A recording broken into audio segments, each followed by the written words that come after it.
Всем привет! Сегодня мы берем интервью у легенды Доты 33-го. Зададим ему интересненькие вопросы. Я начну.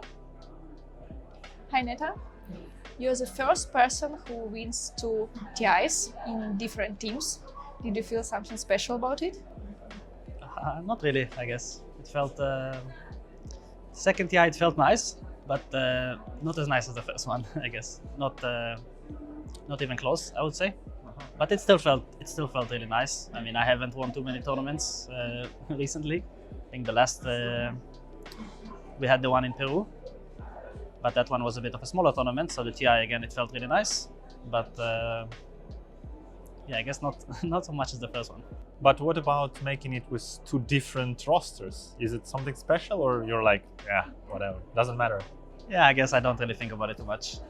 What's your goal in Dota now? My goal is the same as it's always been, pretty much. I just want to try and play my best, make sure I'm performing in good form, and that kind of will lead to everything. Obviously, I want to win. I want to try and win as many tournaments as I can, but that is the result. If I will just focus on myself and try to make sure I stay in good form and I play well, then hopefully the victories will follow. But you won 2 TIs. What's the motivation to continue? Even I'm like, well, what's next? There's nothing. You've achieved everything, no? I think maybe it's a bit different for me because I've already won TI and I guess 2. That people overvalue these tournaments a little bit, and to me, winning 1 or 2 very big tournaments, while it is a great accomplishment, it is not as impressive as, for example, what Gladiators and Falcons and before them Secret and VP, what they were able to do. Domination. Yeah, when they continuously win tournament after tournament after tournament. This is something that I would really like to be able to achieve. Not to feel like I've been the best team of 1 tournament, but to feel like there's no question this was the best team of the year. That's what I would like to achieve. Okay, nice. Many people consider you the MVP of the recent TI because of your ideas and your execution. Do you agree with that? I don't know. Not really, I guess. I never think it's really hard to find MVP for a TI. That's how I felt when we won with Tundra, and that's how I feel now. Like when you win this tournament, everyone really does their part and everyone shines in other ways. So I would say I don't see it that way. Okay. Why and when did you decide to leave Liquid? So I decided pretty much before TI. I spent a couple of weeks thinking about it, pretty much in the time between the tournament we played in Peru and TI. That was the time I had to kind of try and consider what I want to do next year, because the shuffle was very short this time. And yeah, my main thought was that I want to try and make the decision before TI, so it is not so emotional. Because TI is I guess it's not so much anymore as it used to, because the prize pool is so much smaller, but it's always been like the defining tournament of the year. And if you win TI or you do well in TI, everyone is happy and everything is great. And if you do poorly, then things are bad. So I wanted to try and avoid this, the emotional impact of the tournament, and make up my mind before. I didn't want a situation where, we win or we do really well and then oh, I love this team, I want to stay forever, even though objectively maybe another decision would have been better for me. And the same the other way around. I don't want to go to TI, maybe we bomb out and then I'm like, okay, fuck this, I hate these guys, I want to leave even though it's a great team. So yeah, my idea was to make the decision before TI and try and pretty much stick by it. Obviously, I didn't hard commit. I didn't sign any papers or anything. Yeah. But I made up my mind. And why? I guess main thing is I really wanted to play with Saxa again, and I wanted to try kind of doing my own thing, because Liquid, it was a great year and I really enjoyed playing with all the guys, but I could feel that it's not my team. It's like I'm a part of a team, and it's not the team that is, I guess it's not so much my team. Yeah, I heard it's Boxy that is like a hard leader there. Is it? Not really. In Boxy, he makes a lot of the calls during the game, but it's not so much. That's not so much what I was talking about. It's more about being able to make kind of. I don't know how to explain it, but it just felt like compared to how Tundra used to be before, where I felt like it was my team. In Liquid, I felt like, because obviously I joined a team that is already like super like, it's already like a full team, and I'm just like joining. So yeah, I wanted to play with Saxa again.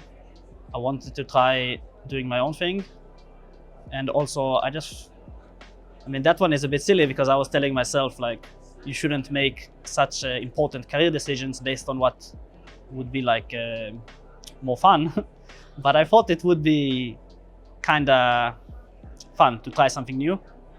Most teams in Dota right now, they just stay together and they stay together and they stay together, and there is no changes, and it's the same players all the time. And obviously, there's no reason to replace people if the team is working, and so I understand why all these teams are doing it. I would do the same. But yeah, I just thought it would be fun to like kind of mix things up. How did you form New Tundra?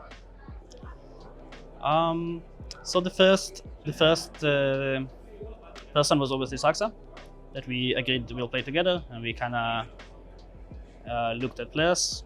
Whitemon, pretty much right away, we said that we like him, we like how he plays. I have never played with him, but I've heard great things about him, both from Saxa and from Zai.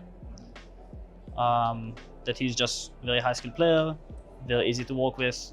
He's been on the team for a year, and nobody had any issue with him. So yeah, pretty much right away we decided that if he's interested, of course, we would like to play with him after TI, and he was. So we kind of just had to find core players, and then I guess it's a bit of it's a bit hard sometimes to kind of think about what players would work well together. I think for me, Saika, Nightfall, he was kind of the top choice for carry, because it's someone I've always really wanted to play with. I always felt like he's very, very good player, very high skill, and I like very tryhard, and we see the game in pretty similar ways. When he played offline for EG, he was pretty much my go-to guy to like talk to you about builds and about heroes and kind of, you know, run some theories through him, and if he thinks it's good, then it's like you know, and if he thinks something's bad, I'm like, I would reconsider it, like maybe it's not good. You're like friends even long ago. Yeah. I think we met sometime in like I think it was like in a pub like many years ago, when he was like just a random player, and I think I was like, from what I remember, I was like muted or something, and he was playing some. He was like spamming into his microphone, and you know how it goes. Yeah. Like spamming every single call. I'm like, I was just following the calls, and then we won. I'm like, holy shit, this guy, he makes good calls. I like him, and and then we became friends since then. So I was really happy we were able to get him on the team. For mid, our top choice was BZM, but unfortunately we couldn't make it happen. Because he retires, or because of some contract or whatever? No comment. You cannot. Okay. So but I heard you struggled with mid. Actually, it was. Yeah, there was some struggles to get mid players, and then we were able to get Loganov, which also really great player. Obviously, he got top 8 in TI. So I was really happy we were able to find like another player that's like very high skill, very good. To be honest, I don't really know him too well because I never played with him, but just from what I see from him in pubs, it's like just a good player, like nothing, not to like offend mid players, but all mid players are like the same. They're like, you take one and it's like, just give me Pack, give me Storm, and it's like, good luck. Check the runes. And what about 9? I mean, now he came back also. Now he's on OG. Did you contact him? The old Tundra is back, you know? No, I think 9 is really a great player. but I guess I wanted someone who is more that I know for sure will want to hard commit and kind of someone a bit younger, I guess. Like I think it's nice for core players to be like very young and very like ready to play like 10 pubs a day and just spam. And 9, I know that for him, maybe he wouldn't be down to do that for long term at least. So Saika is, especially in Russian community, he's considered a kind of timid player, this BKB TP meme or whatever. What do you think? Are people actually wrong when they think about him like that? I think the BKB TP meme is like one of the stupidest memes about a player. Because for me, this is being able to recognize as a carry when the fight is bad and kind of cut your losses. It's a very important skill. And it shows that you are really considering, like if you don't see the fight being a victory, then a lot of times as a carry, it's important to cut your losses and get out of there. And I think obviously sometimes you BKB TP out and it's a mistake, you could have turned the fight. But that happens to everyone. In the same way, there's a lot of players that could cut their losses, but they wouldn't do it. They would keep fighting even though they should try to, escape. And so it kind of goes both ways. Obviously, probably sometimes he does it when he shouldn't, and sometimes but I think it's become like a stupid meme because even when it's the best play, people are like, haha, BKB TP out. So I think it's it was funny at first, and I think it was a bit when he played offline for EG. I think that's when it started, and then it's a little bit exaggerated. It's a little bit exaggerated, and when you play offline, you probably don't want to be doing it. It's less about the times where I'm sure that every time he BKB TP out, it was great. But maybe when as an offline player, you should have been in a more aggressive position in the first place, and not like, once your carry has gotten caught and died, then obviously, just get out of there. There's no more fight. But maybe in the first place, if you were in slightly more aggressive position, it wouldn't have happened. So I think that's when it started. But for a carry player to do it, I think there's nothing wrong with it. It's great, and it shows it shows skill and understanding of the game. Who do you think won the reshuffle games this year? I mean, I would say us. I would say we did. Okay, not considering your team. Talk a bit about other teams, like just from your intuition. Who? I mean, probably Falcons. Okay, they didn't reshuffle, sure, but from the new rosters, I think the new bedroom is looking interesting. I don't know if it's a final roster or if they're waiting for some people. To be honest, I guess we'll see how it goes. I guess probably it depends on how they perform. I think New Spirit probably will need some time to really. I think by the time Collapse returns, it might be very, very strong team. Probably Satanic and Wu.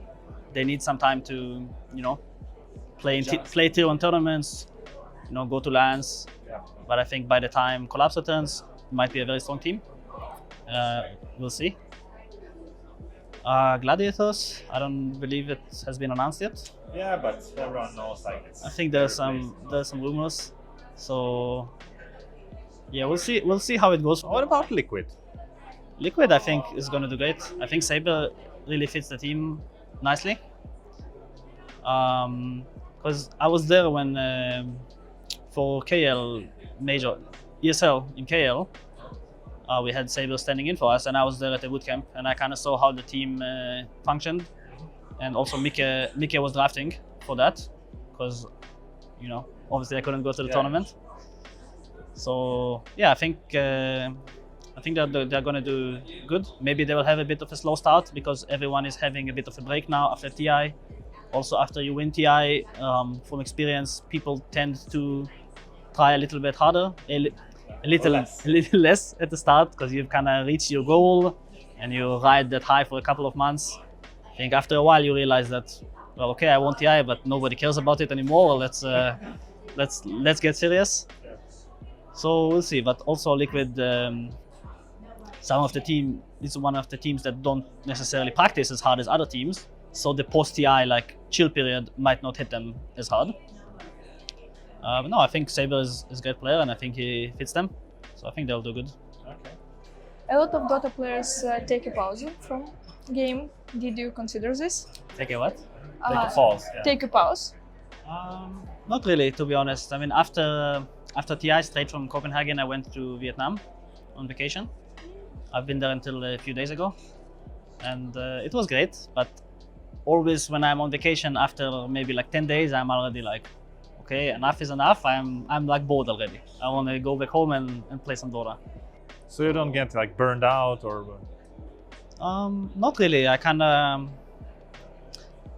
maybe a little bit, but I know that if I take a break longer than like a month, I would already get really bored and I would want to come play again. So I just feel like it's a bit pointless to just like stop playing and then like, you know what, my team has to play with a stand-in, or maybe I have to leave the team and then I have to start over when I come back. And I would enjoy probably just sitting at home and chilling for a month, but I think I don't need it as much as some other players. So I'm happy to keep on playing. All right. So the question is the final one, probably. Yeah. Many people consider that you brought up the aura meta, and we're pretty much still playing it until today. Do you even enjoy it? It's okay. Not like I'm not like especially excited about it, you know, but it's fine. It's like, do you want maybe Ice Rock to change something that drastically? I think the patch now has been a pretty drastic change, to be honest. I mean, need to see how it all ends up. Obviously, at the start, people will still play the same stuff, but once some new strategies and new heroes come out, we might see a bit of a shakeup in the items. Yeah, I mean, buying auras, it's like, it's okay. It's fun when you cannot die, because then you can be anywhere on the map. You can be here, you can be there. You're just chilling. Obviously, winning is fun, but it's not like obviously it's much more exciting to, you know, blink in with BKB and Shivas and, you know, kill some guy rather than sit behind and press pipe and kill some. But you know, the game is the game, and you gotta do what works. So you still enjoy it, no matter. It's okay. All right. So that was Neta 33 from New Tundra. Thank you for watching. Subscribe. Спасибо за просмотр. Подписывайтесь на канал.